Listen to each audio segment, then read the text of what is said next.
आदाब दोस्तों, मैं हूँ गौस सिवानी। लिबास कीमती रखकर भी शहर नंगा है, हमारे गांव में मोटा महीन कुछ तो है। ये शेर बेकल उत्साही का है।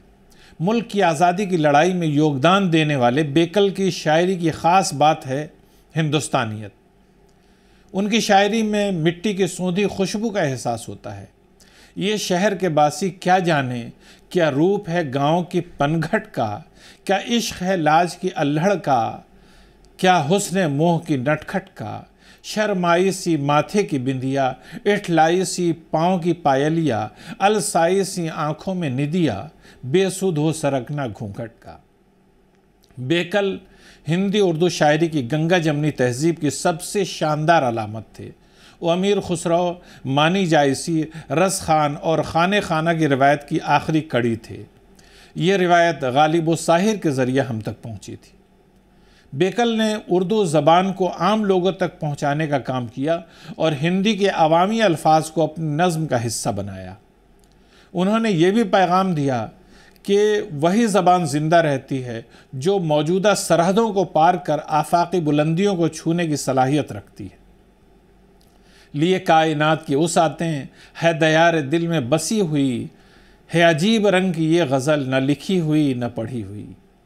बेकल की शायरी लाजवाब है और वो उर्दू हिंदी दोनों हलकों में बराबर पसंद किए जाते हैं।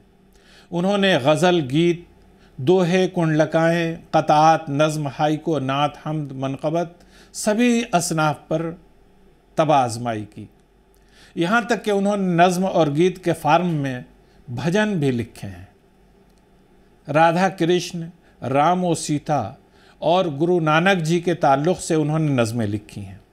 होली, दिवाली और दूसरे हिंदुस्तानी तेज त्योहारों पर उनकी शायरी में अहम मज़ामीन आपको मिल जाएंगे। देश को एक सुर एक धुन कौन दे, ऐ कन्हैया तेरी बांसुरी किस लिए। बेकल की तख्लीक़ात की तादाद हज़ारों में है।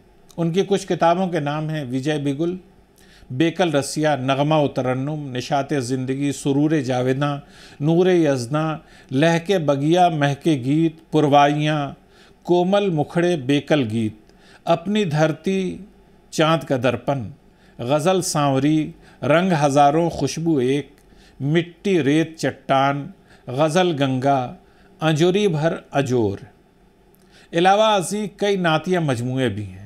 कोई मस्जिद, गुरुद्वारे नशीवाले होंगे, सिर्फ तू होगा तेरे चाहने वाले होंगे।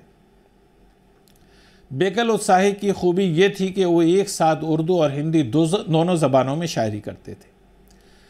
इसी तरह वो अपनी शायरी में इस्लामी और हिंदू माइथोलॉजी दोनों किस्म की रिवायतों को पेश करते थे।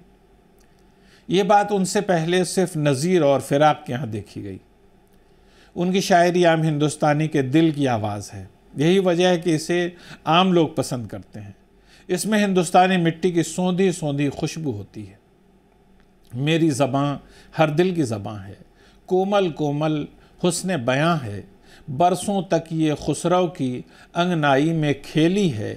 इसका लहजा चंचल चंचल, रूप का दर्पण जोत की झलझल, मेरी गज़ल की बहर न देखो ये तो मीर की चेली है। बेकल ने बड़ी तादाद में देशभक्ति गीत भी लिखे हैं और देशवासियों में हुब्बुल वतनी के जज्बात जगाने की कामयाब कोशिशें की। उनकी शायरी में हिम्मत, हौसला और उत्साह व उल्लास है, जिसे देखते हुए भारत के अव्वलीन वज़ीर आज़म जवाहरलाल नेहरू ने उन्हें उत्साही कहा था। आज यही उत्साही उनके नाम का हिस्सा बन चुका है। बेकल उत्साही ने आज़ादी की लड़ाई में भी हिस्सा लिया और इस जुर्म में उन्हें स्कूल से निकाल दिया गया। उन्होंने जवाहरलाल नेहरू और दूसरे फ्रीडम फाइटर्स के लिए कई जलसों का एहतमाम किया और उनमें अपने देशभक्ति गीत सुनाकर जनता के दिल में आज़ादी की ज्वाला भरने की कोशिश की थी। वो आज़ादी के पहले और बाद में राम मनोहर लोहिया और आचार्य नरेंद्र देव के साथ कई बार जेल गए। बेकल उत्साही ऐसे शायर थे जिन्होंने अंग्रेज़ों के ख़िलाफ़ नज़में लिखीं, जिसके लिए कई बार उन्हें जेल जाना पड़ा। इसके बावजूद उनके दिल में वतन की मोहब्बत कायम रही। घिरा तूफ़ान में जब भी वतन, आवाज़ दी मैंने, हुई इंसानियत जब बेकफन, आवाज़ दी मैंने। खुदा हाफिज़।